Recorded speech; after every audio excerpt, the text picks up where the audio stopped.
Okay. Hello, everyone.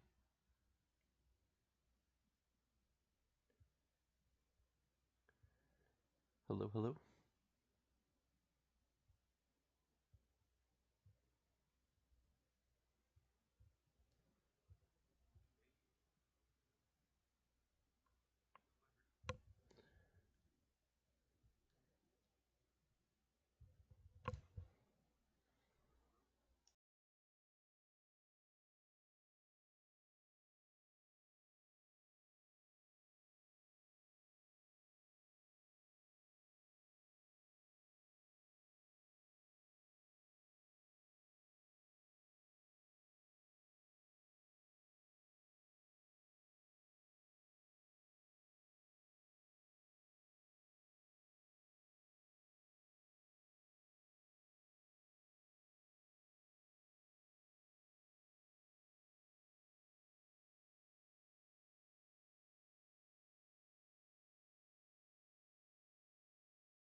Hello. Okay, I'm gonna see if this is working better.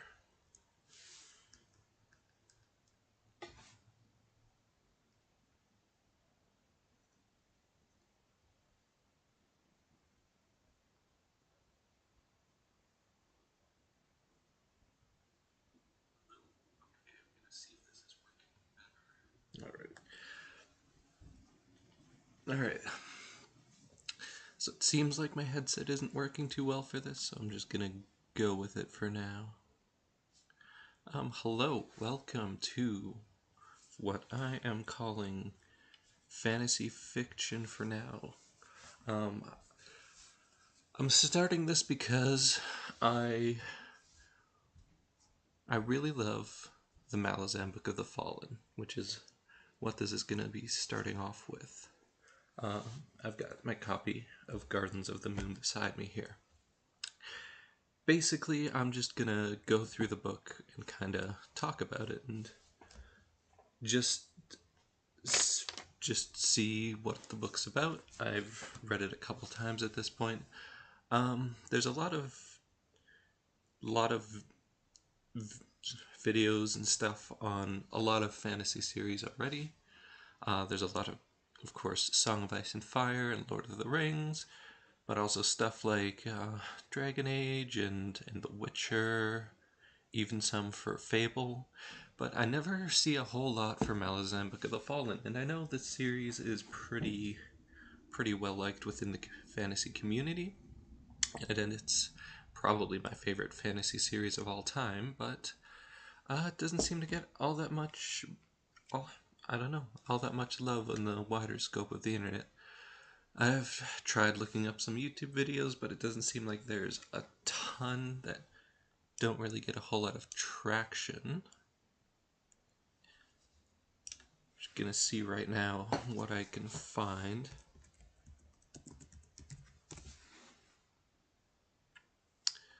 And there's definitely some, but it doesn't seem like there's a whole lot of dedicated channels. So I wanted to do something to kind of just talk about these books.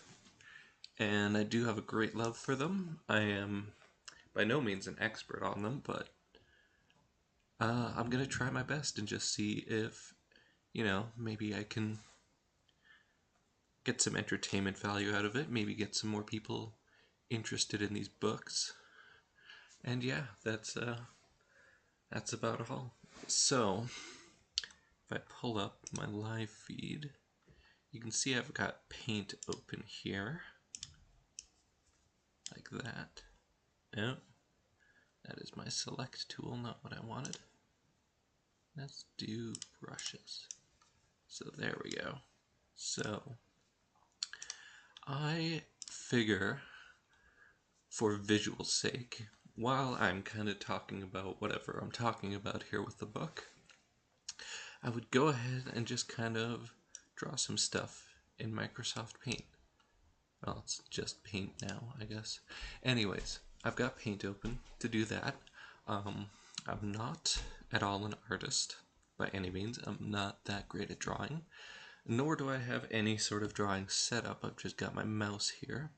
So, it should go incredibly well, I'm sure. And yeah, let's just get started. So if you don't know anything about Malazan Book of the Fallen, it's a high fantasy book series written by Steven Erikson. The world was created by both Steven Erikson and his childhood friend Ian Esselmont. They kind of, if I remember right, created it as a tabletop game initially, and then just created the world for it, and it just kind of expanded. And I believe at some point Erikson even wrote a movie script for the world, but it never got picked up. And he ended up writing a novel, and that was Gardens of the Moon.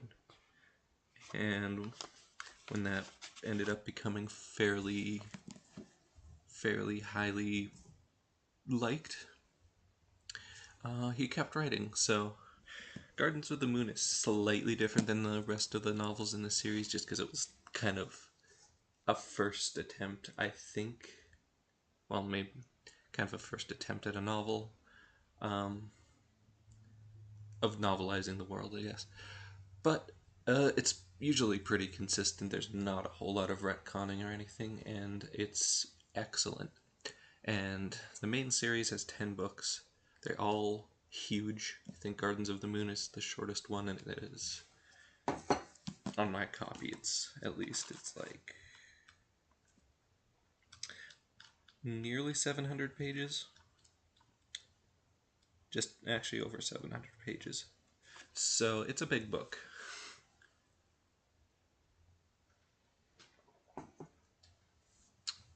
But it's an amazing series. It deals mostly with people and kind of like character stories. There's way too many characters in this book to keep track of. There's way too many confusing things to keep track of.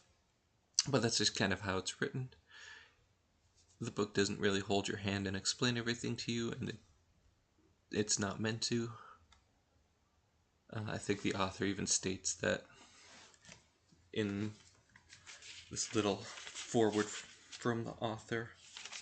So I'm going to quickly go through that and just see if there's anything interesting. But yeah, they're very confusing, these books. There's a lot going on that it doesn't fully explain to you. It kind of explains as the series goes along. You kind of get ideas like how the magic works, which is a little complicated, but you learn more and more as the books go on, so you're not really expected to understand it right away. You're just expected to know that magic kind of exists and get kind of a vague understanding of what the magic is in this world, but not really worry too much about the aspects of it just yet.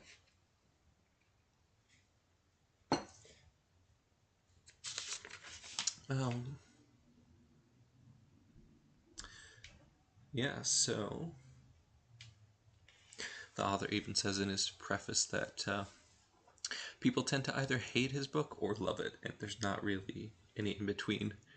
and that he'd rather everybody loved it, but of course that's not. No, you can't be the case.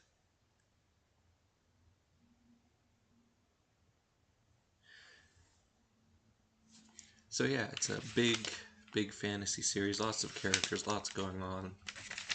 Huge fleshed out world that's, I think, was 20 years in the making by the time Steven Erikson even wrote a novel. And later on, his friend Ian Esselmont, that he created the world with, also started writing novels that are kind of adjacent to these.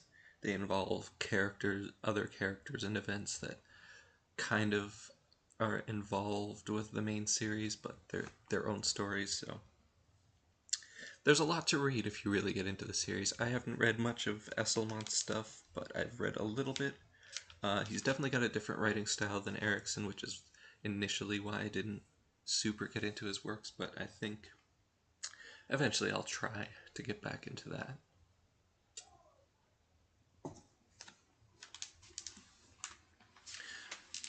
So the book starts out, and you've got this big dramatis personae, and it's just this huge list of character after character. It tells you, a little bit about what faction they're kind of part of and who they are. So you've got, say, the Bridge Burners as a faction. These guys, and at this point, you haven't even started the book, so you have no idea who the Bridge Burners are. That's a very nice flame. And so you have no idea who these people are. That's the color I wanted. Or if they're important at all. And they're all kind of important.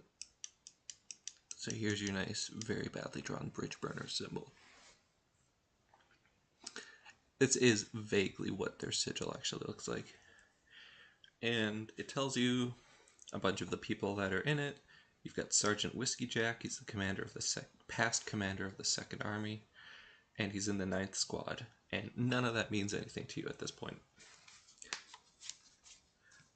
But you can go through and flip through that and kind of get an idea of all the people that are involved in this book. And none of it will mean anything to you just yet, as it shouldn't. So,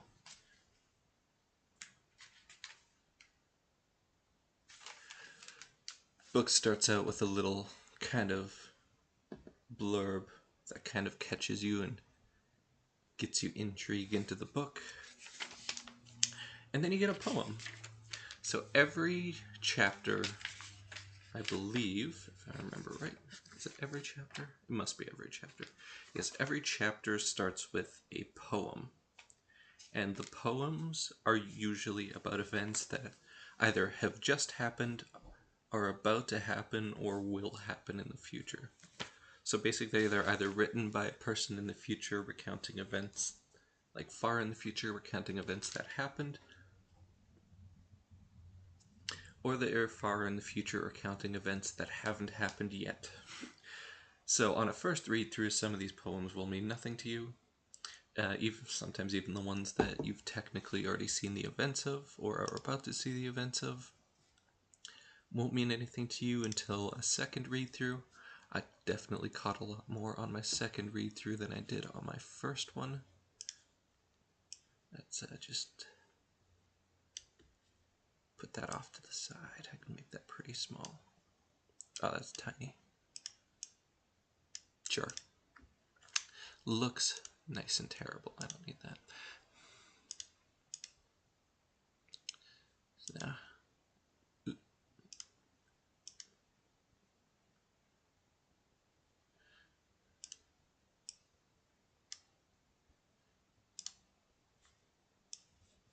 here, if I select that, and then I move it around, do I have to reselect it to remove it? Yes, I do. Okay. So I make it tiny. Can I then...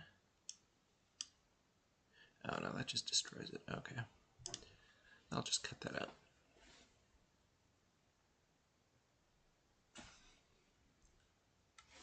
Anyways.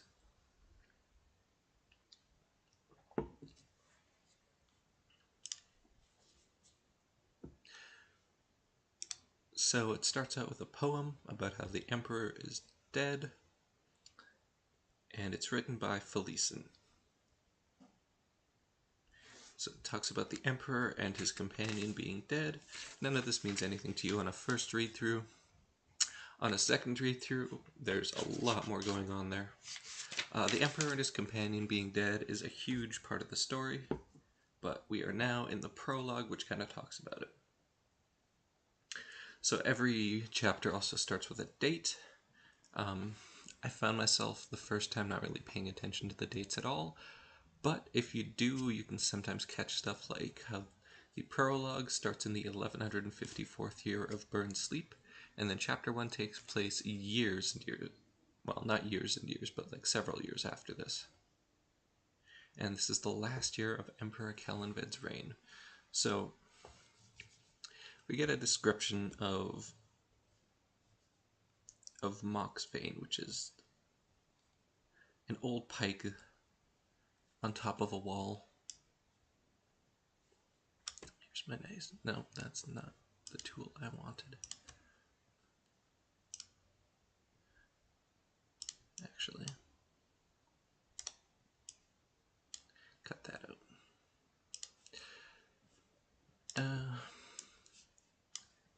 Got this nice wall here. Nice brickwork wall. Beautiful. And there's a little pike with a weather vane on it. And it is kind of in the shape of a winged demon. Those are definitely wings. And it's beaten and rusty. Probably got... Can I change my brush size?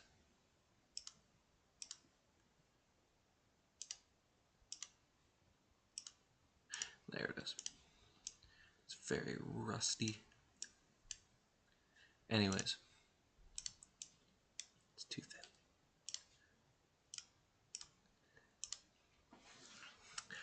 thin. And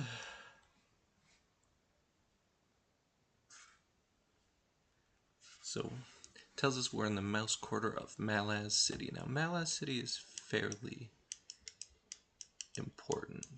As you can probably tell, Malaz is where the word Malazan comes from, which of course is kind of the title of the book series. So we get Ganos Paran. He's a little kid here. He's probably like 12 years old, I think, at this point. And he's just kind of standing up on the wall here, just kind of watching what's going on.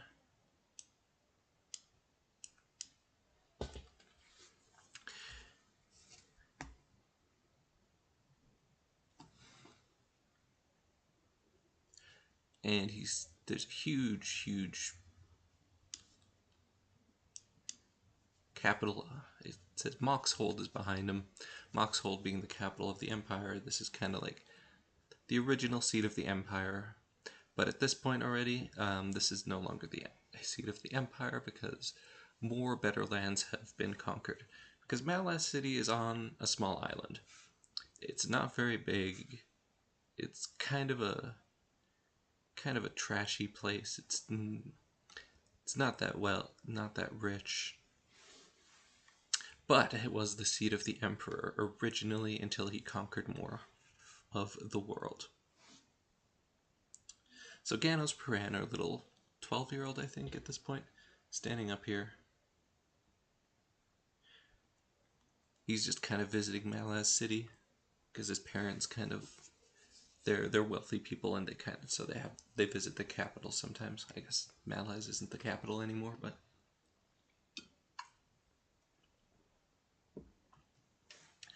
so Malaz City is now a fist holding. A fist is just an officer in the Malazan army, pretty high ranking officer, but still. And he's been here a few times, so this big structure behind him, the original seat of the empire, doesn't interest him anymore. He's 12, he doesn't care.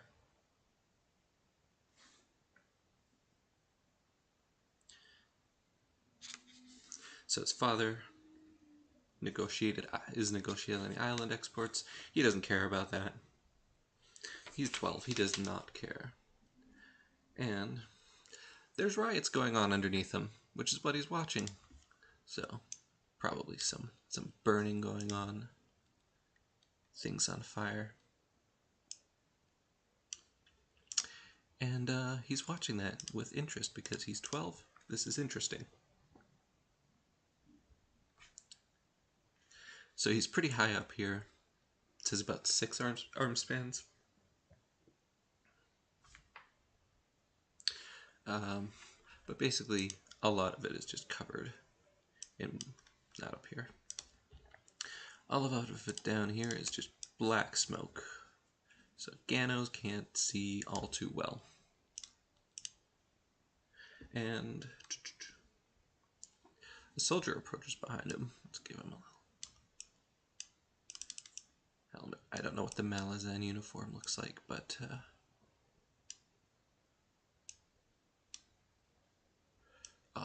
I'm even worse at this than I thought it would be.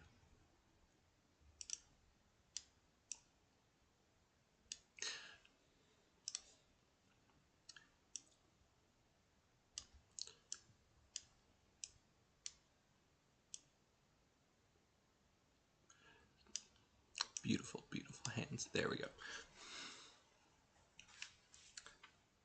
And he leans up on the battlement with him and starts talking to him.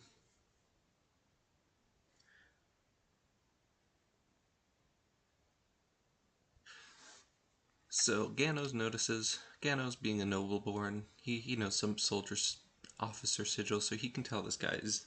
He looks at this guy and sees he's got some high-ranking stuff. This is a high-ranking commander. He's wearing a gray shoulder cloak.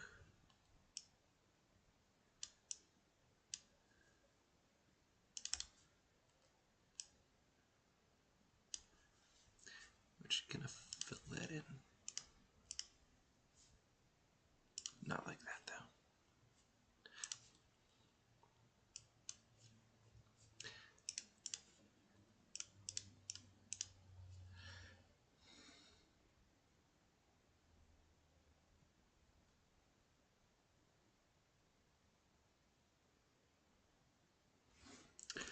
So the soldier mentions, glad for your pureblood, to Ganos.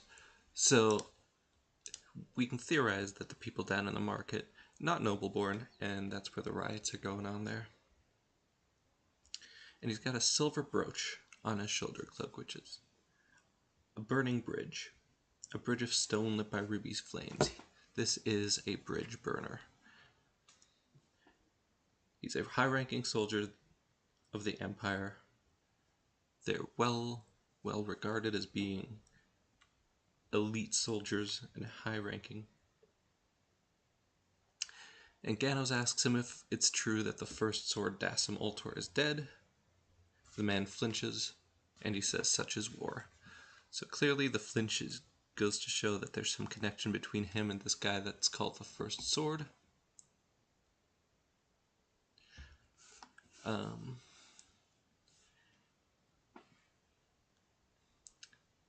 But he says they're still looking for his body over in 7 cities at Egaton, which is where this guy was beforehand, apparently. But these are things that this kid shouldn't know about, so he doesn't know who this kid's sources are. And he tells him to keep this information to himself. And Ganos mentions that it's said that this first sword, Dasim Ultor, betrayed a god. And this causes the soldier to turn to him. And he says, heed the lesson there. And the kid asks, what lesson? And he tells him, every decision you make can change the world. Essentially telling him, you don't want the gods to notice you. When the gods notice you, things go bad. So that's a big part of the story, is that when the gods notice you, that's not a great thing. they get involved, and when gods start meddling with human affairs, things tend to go pretty badly. So, from that line alone, we're told that gods just straight up exist, and everybody just knows they do. And the soldiers telling Ganos, don't let the gods notice you. It just causes problems.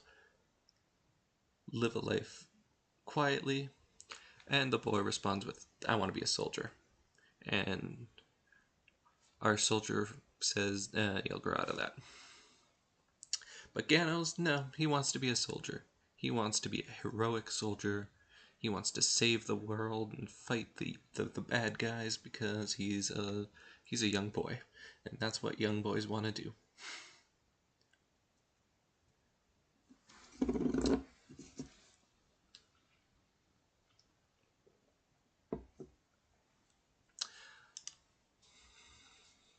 So now,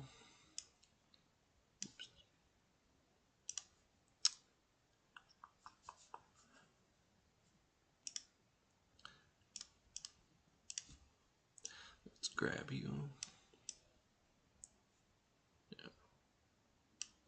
Can I? There.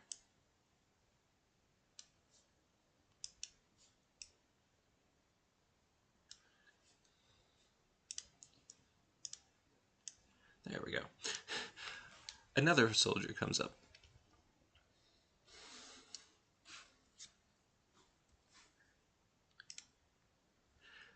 All right. And he walks up. He's got like a broken. Oh, that's not the tool I want. There we go. He's got a broken fiddle strapped to his back.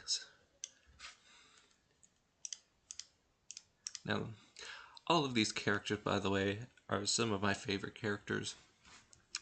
But there's so many amazing characters in this series that it's like every character's kind of my favorite character. So it's, yeah.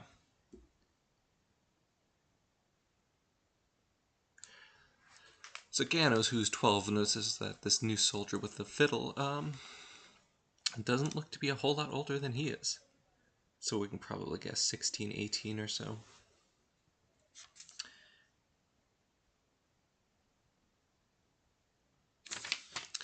So he mentions that a lot of the destruction, the new soldier mentions, a lot of the destruction down there is because the sorcerers are panicking and losing control. So we got sorcerers down there. And he says they sent a whole cadre of mages to sniff out a few wax witches. So clearly, they're sending sorcerers to take out essentially low-tier kind of witches, not very powerful spellcasters, just kind of like probably old ladies that live in some backwater like Malas City is, and just kind of perform little rituals. So why are they going after all of these not very powerful magic users? But also, apparently, the mages that have been sent after them are all pretty new and untested, so that might be why. And apparently they're not all following the orders of whoever sent them.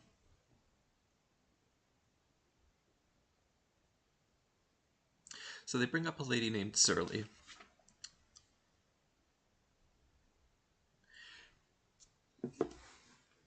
And it's getting confusing to keep track of which man is which.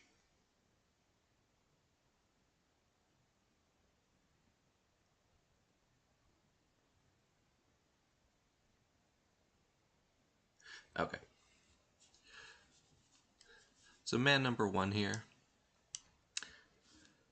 he brings up a lady named Surly.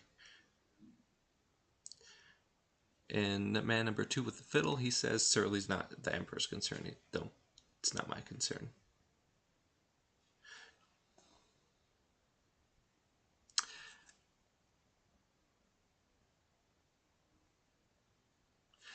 And then man number two mentions that Surly, she's taken on a new name.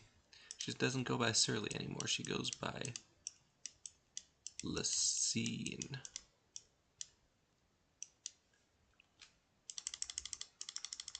And he mentions that it's an old Nepan word, and it means, and the commander interrupts him and says, yeah, I know what it means. And then Ganos replies, it means throne master. So, Lysine's not the master of the throne, she's not the empress. There's an emperor. So why is she calling herself throne master? What could it mean?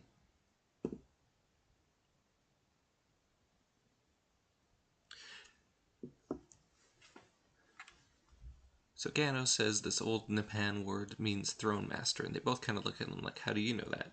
And he tells them that his tutor's from Nepan.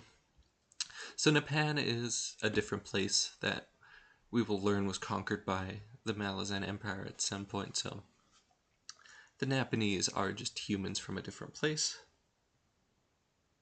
And then a woman shows up behind them.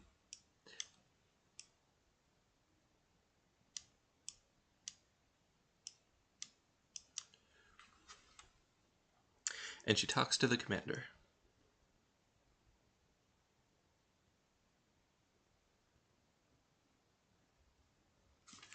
So, commander sends the soldier here away, tells him, go grab Dujek and some people and go off and help suppress the rioting. Because we don't want the whole city to burn. So he leaves. So she's here, she's got 2 bodyguards with her. That's what bodyguards look like.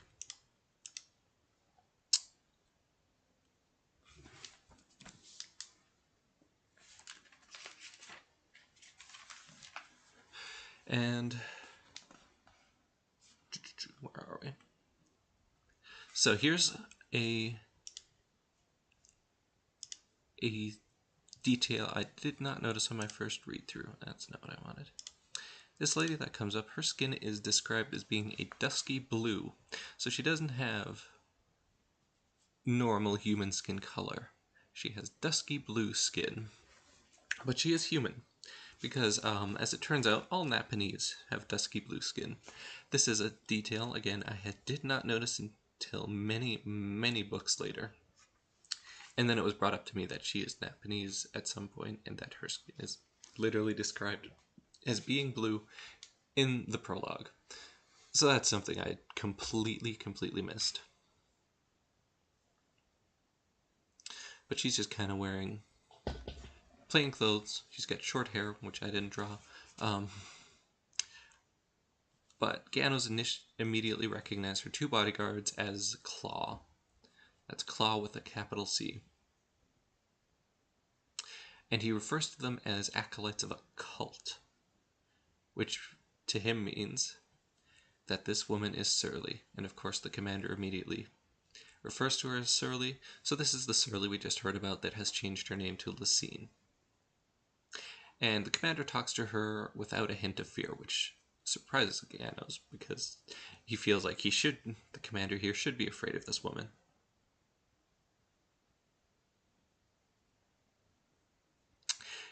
And it's because this woman created this Claw, this cult, as a powerful kind of force opposed to the, well, not opposed, but only rivaled by the Emperor's power. So she gets a little upset that he calls her Surly because she's like, my name's Lysine now. And he's like, yeah, I've heard. You must be feeling confident in the Emperor's absence. He remembers who you are as nothing more than a serving wench down in the old quarter. So clearly, Surly Lysine here. She was a serving wench before she made this cult of dangerous people.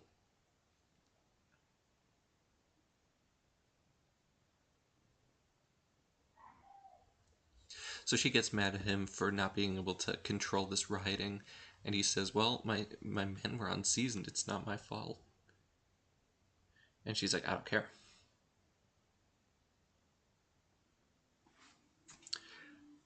And he's like, I don't get why these witches are opposing us anyway.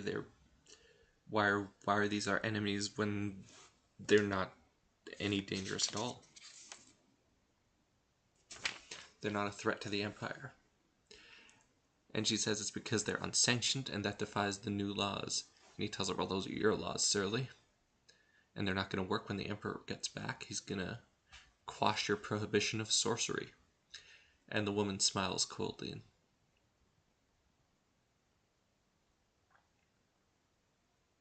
and says, there's a new transport of soldiers coming for you.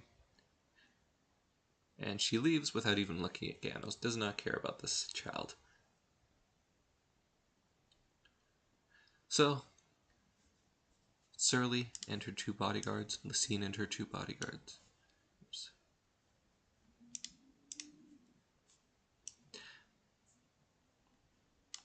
They leave. And then it's just back to the commander and Ganos Paran. And they're looking back at the rioting and all the craziness going on down here. And Ganos proudly proclaims that one day he's going to be a soldier.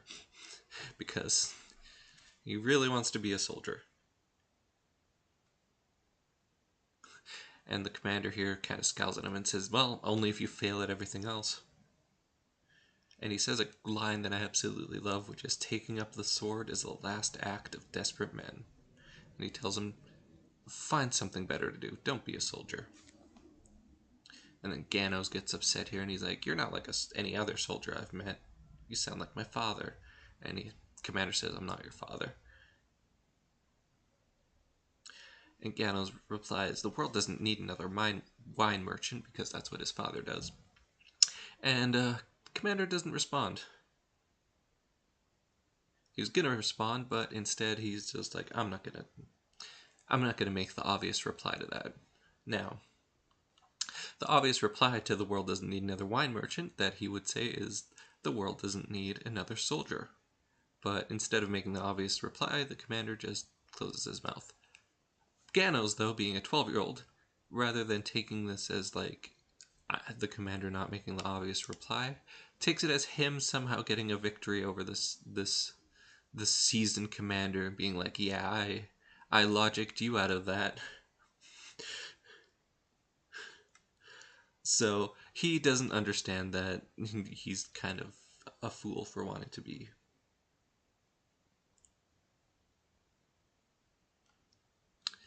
a soldier. And then Ganos smells something and is like, oh, an abattoir caught fire. It must be pigs burning down there. And Whiskey Jack's like, if you say so. Clearly, not pigs burning, but humans. It's pretty bad. Pretty rough, honestly. And that's kind of the end of the prologue. So we get 4 characters, at least, and a mention of a couple others. There's Dassam Ultor, the First Sword. There's the Emperor. Emperor's kind of gone right now, and Surly's kind of taken it upon herself. Oh my goodness. To impose some anti-magic sanctions. So if your magic's unsanctioned, you will be rooted out, even if you're just a wax witch that does tiny little rituals that don't endanger anybody. Dassam Ultor, the First Sword, is allegedly dead.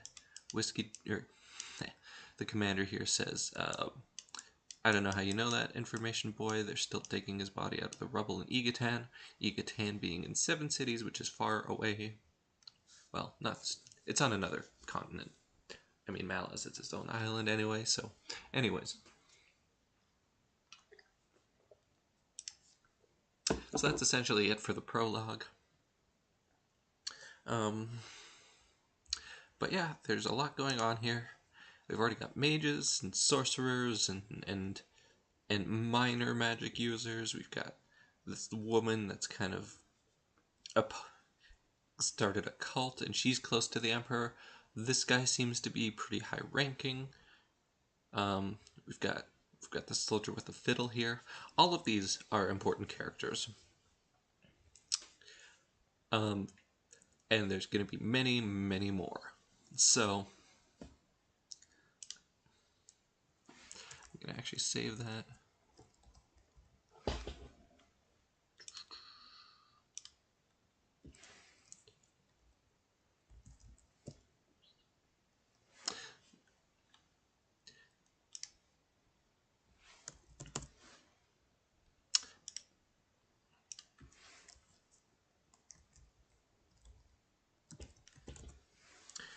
And yeah, so that is kind of the first intro to Gardens of the Moon. You get a lot of information. There's magic, there's gods, the Emperor's off somewhere. We're in the city that used to be the capital, but was long since abandoned. Well, not abandoned, but long since made not the capital because there was better options once they got off of Malaz Island. The Emperor's off somewhere. Surly's doing stuff. She's changing her name to Thronebreaker. Lucine, the Nepan word for Thronebreaker. Which, an emperor sitting on a throne and a throne breaker, that's it's a little suspicious, especially since Surly Lucine is supposed to be on his side. She's one of his. She used to be a serving wench, now she is commanding this weird cult of people that we don't know anything about other than they're called the Claw. We will learn much more about them. We'll learn more about the commander here, about Ganos Paran, about the Emperor. We'll learn some more about Dasimultor, but I think most of what we learn about him isn't for another few books. And yeah, so that is essentially the prologue. I'm not going to save the... you know what, cancel. So, I'm not going to go into too much detail on anything just yet. There's not a ton I want to talk about just yet. It's a short prologue. I've been streaming for about 40 minutes, I think. So I'm just going to leave it at that for the first stream. Hopefully, some of you gain some sort of interest from this. This is just the beginning, hopefully. And I will try to do more pretty soon. Break into chapter 1 if I can. Well, I will break into chapter 1 the next time I do this. So, thanks for anybody who watched this. It was a lot of fun. I hope you love my art style because it is terrible and I am all for it. So, thank you very much for watching.